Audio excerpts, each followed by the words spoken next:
Good afternoon, everyone. Has anyone ever heard or have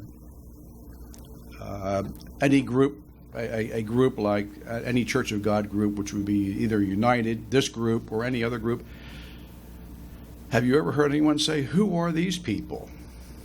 Well, what are these people? I've had it happen to me that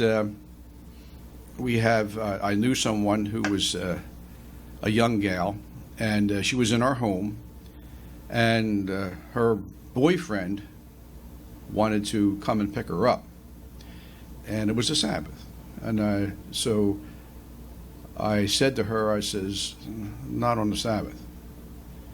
So the boyfriend calls me and wants to know why. And I explained to him, and the boyfriend says, "Well, she's not Jewish." And I says, "Well, neither am I." And he said, "Well, you're not?" I said, "No." Almost like, "Well, who are you?" And it's interesting. It's interesting. I work with a Jewish man, a very nice man. I liked him very much. And he would refer to me as a goyim. And he had to talk to the rabbi. They have rabbis in their synagogue about me. And they both came to the conclusion, it's strange, really very strange. But we are unique. Our Creator says we are weird. And that word peculiar, as defined by Merriam-Webster, is off-center. You're eccentric. If anyone knows anything about rotating members, wheels of a car, if it's off-center, okay, it's noticed immediately. It's weird. It's a non-concentric. And we are then eccentric. We are not concentric. So we're weird. We're strange. And I count that as a compliment. So who are these people? Romans 8, verse 28. Now Romans 8 has a lot of information in it, brethren. And the information should really lighten your heart. I'll say even tickle your heartstrings, because it describes who these people are and what they're going to be doing. Romans 8, verse 28 is a well-known in the churches today, and we all know these, and we know all things work together for good to them that live, or love, I should say, Elohim, and to them who are called according to his purpose. Now, we've heard that I don't know how many times. What does it mean? What does that phrase mean? I mean, there are words on the page. Do they jump out at you? What do they do for you? John 9, verses 12 through 13. But as many, now you got to read these words carefully and think about them. But as many as received him, the Messiah, to them, and also us,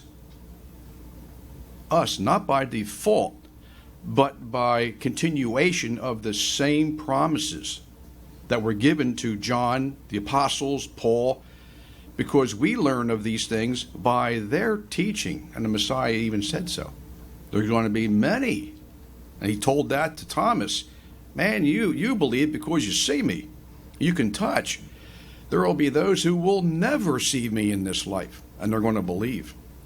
Their faith, our faith, in essence, is greater than Thomas's. And faith is what? It's considered or accounted to be righteous. Our Creator says so.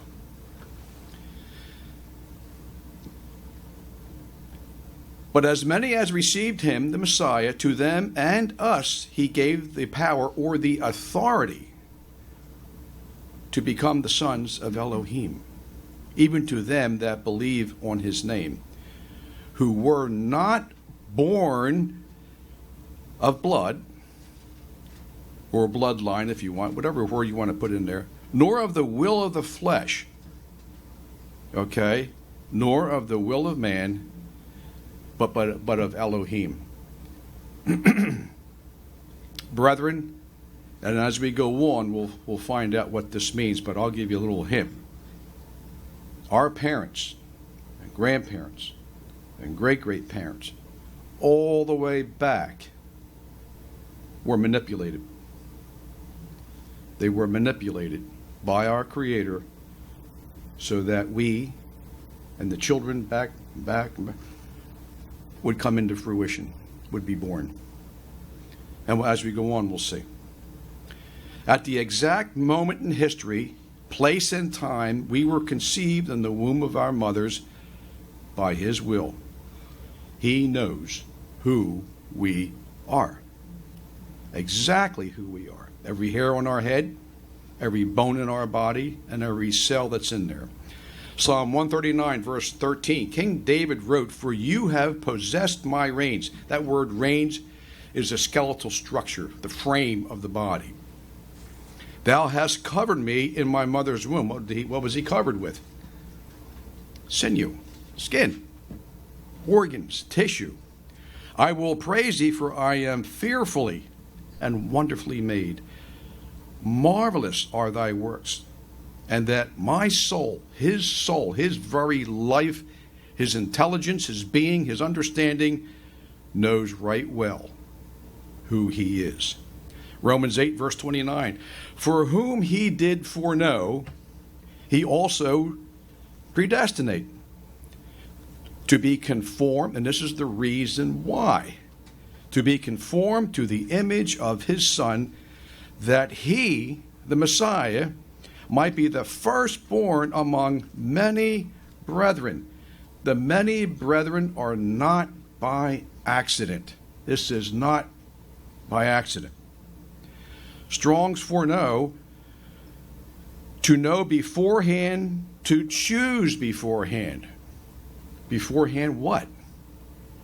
Strong's predestinate, to determine before, or to ordain before. Ephesians 1, chapter 3, verse 6, Paul writes, "Blessed be the Elohim and Father of our Master Yeshua the Messiah, who hath blessed us with all spiritual blessings in heavenly places in the Messiah." He's talking about the Father. "Blessed be the Elohim and Father of our Master Yeshua, who," the Father, "has blessed us with all spiritual blessings in heavenly places in his Son, the Messiah, according as he has chosen us in him before the foundation of the world." Really can't argue with this. That we should be holy, or set apart, called out, yanked out, stepped out, pulled out, lassoed us, and got us out. Kicking or screaming, however you want to look at it, each of us knows what the difficulty was coming out of this world. And believe me, for me, there was difficulties, and I don't think I am any exception. "According as he hath chosen us in him before the foundations of the world, that we should be holy, separated, and without blame before him, in love, having predestinated, preordained, prechosen, set on motion us unto the adoption," or to be adopted as children by the Messiah, "to himself, according to the good pleasure of his will, to the praise of the glory of his grace, wherein he hath made us accepted in the beloved."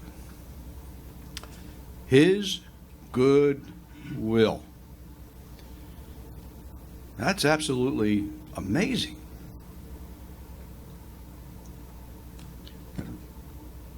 He chose us to be children, just like his Son. The term son, my only beloved Son, whom I gave. What does that word son mean? What does it imply? He's a child. Just like us, we're adopted children, just like the Messiah. So that he, the firstborn, his only begotten son, would be the first among many, many brethren. He's our elder brother. He is the first. Romans 8, verse 30. Moreover, whom he did predestinate, them he also called, and whom he called, them he also justified. Now, I read through that very quickly. But moreover, whom he foreknew ahead of time, before the foundations of the world, them he also called. Okay? And we didn't come into this world perfect. Believe me, not at all.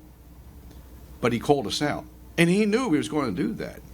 He knew what we were going to be like. We don't surprise him. He's not shocked at what we do. But he is involved in our lives. Big time. And then he also called. And whom he called, he also justified. The word justified, to declare righteous. We're vindicated from all allegations of blame. Who's the one that points the finger in blame? Satan? Get out of here. Get out of here. I know these people. I called these people. I made these people. I made them for my son. Daniel 7, verse 9 through 10. I kept looking. Now this is the flip side. Daniel 7, verse 9 through 10 is the flip side. And I think you'll understand what the flip side is when I read it. I kept looking until thrones were set up, and the Ancient of Days took his seat. His vesture was like white snow, and the hair of his head like pure wool. His throne was ablaze with flames. Its wheels were a burning fire. The description gives away who this one is, the Ancient of Days is. A river of fire was flowing and coming out from before him. Thousands upon thousands upon thousands stood before him. The judgment was set. It's a courtroom, what we would consider a courtroom. And the books were opened. Now it's time for judgment. We're excluded in that. We judge ourselves first. 1 John chapter 2, verse 1. My little children, these things write I unto you, that ye not sin. And the reason why I say we are not part of that judgment is because if any man does sin, we're admonished not to.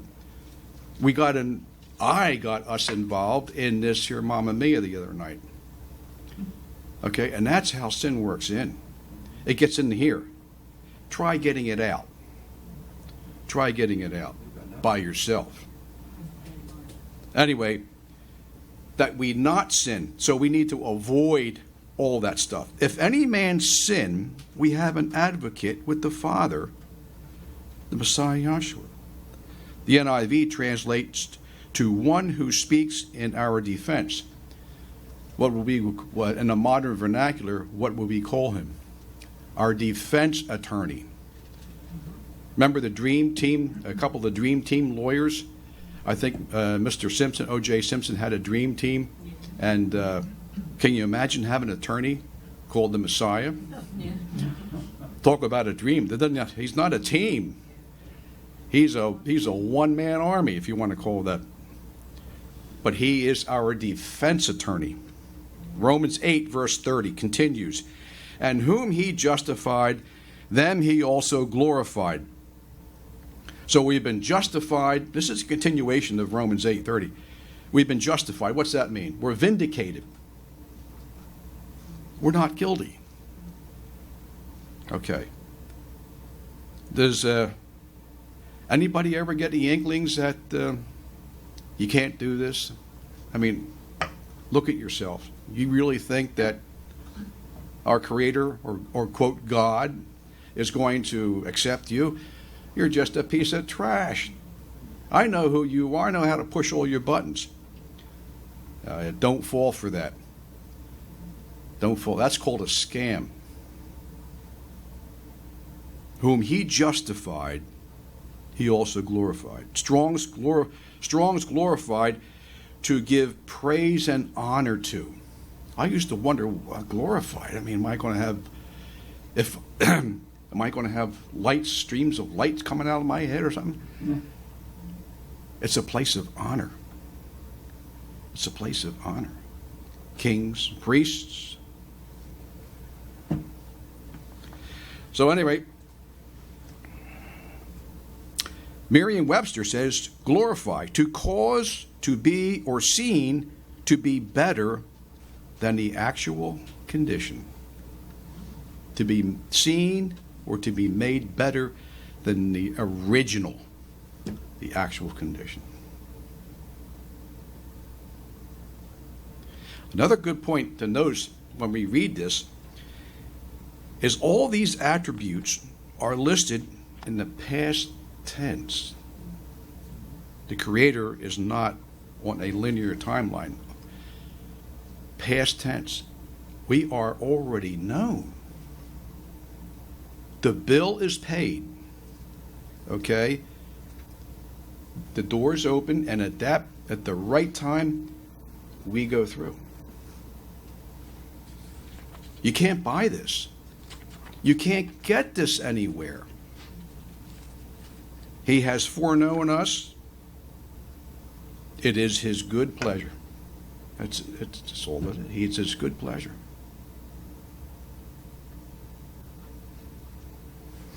Isaiah 46, verses 9 through 10. I am Elohim. There is no one else. I am Elohim. There is none like me. Declaring the end,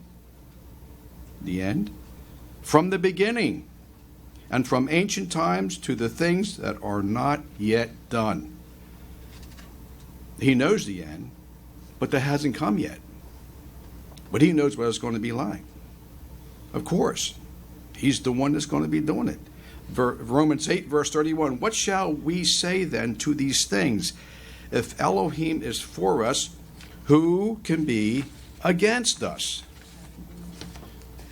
There are a lot out there that shake, rattle, and roll that they think they can overcome, that they can just delete our Creator, and he's out of here.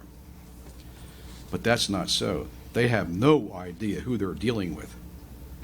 I'm not talking about us, but those who think they can just rubber stamp everything and you just shut up and do what I tell you, does not work, as we're going to find out. Romans 8, verse 38, for I am persuaded that neither death, nor life, nor angels, nor principalities, nor powers, nor things present, nor things to come, nor height, nor depth, nor any other creature shall be able to separate us from the love of Elohim, which is in Messiah Yahshua, our Master.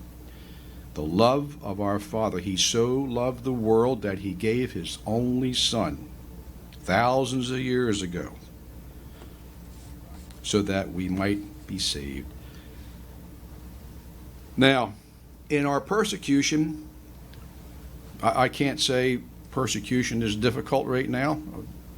Life seems normal. It's green.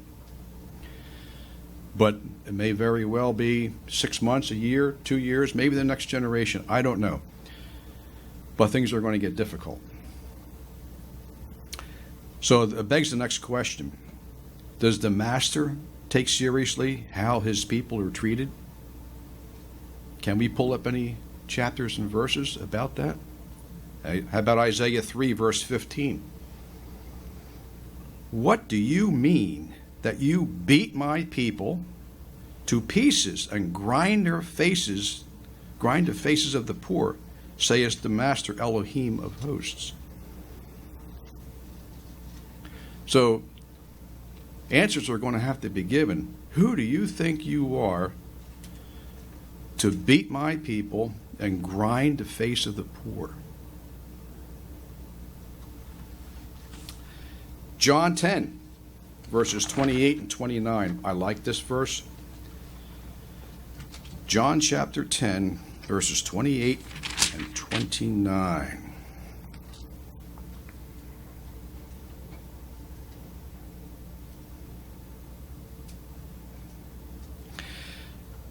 I give unto them eternal life, and they shall never perish, neither shall any man pluck them out of my hand. Henry Morris removes the word pluck and puts the word snatch in there, like to quickly grab them out of his hand. My Father, which gave them to me, is greater than all, and no man is able to pluck them out of my Father's hand. So there are no tonal inflections here. On print, they're just not there. Unlike music, they have symbols for the inflections or the intensity of the sound. Written word is not. But I look at this as, give me your best shot, punk. Try to snatch them out of my hand, because it is not going to work. Brethren, no matter where we are, no matter what life or the people in this life throw our way, we cannot be taken out of the hands of our Father. Although I will qualify this statement, we can walk out. We still have a free will. But He knows who we are. He has paid the price. We have the ticket. We know what the place is. We know where we're going. Okay, even though we die, and it is given to all men to die once. Even if we're alive at the last trump, we can't get into the kingdom in this condition. We won't make it. This body has to die, has to perish. So we're guaranteed. So who are we? Who are these strange people? Look around you with love at the person next to you, in front of you, behind you. They are chosen, foreknown, predestined, called, justified, glorified. The one sitting next to you is a saint, just as you are. That's who we are. That's who we are. The price is paid. We have the ticket. What can one say? You can't be snatched out of the hands of our Father or our Redeemer. That's who we are, brethren.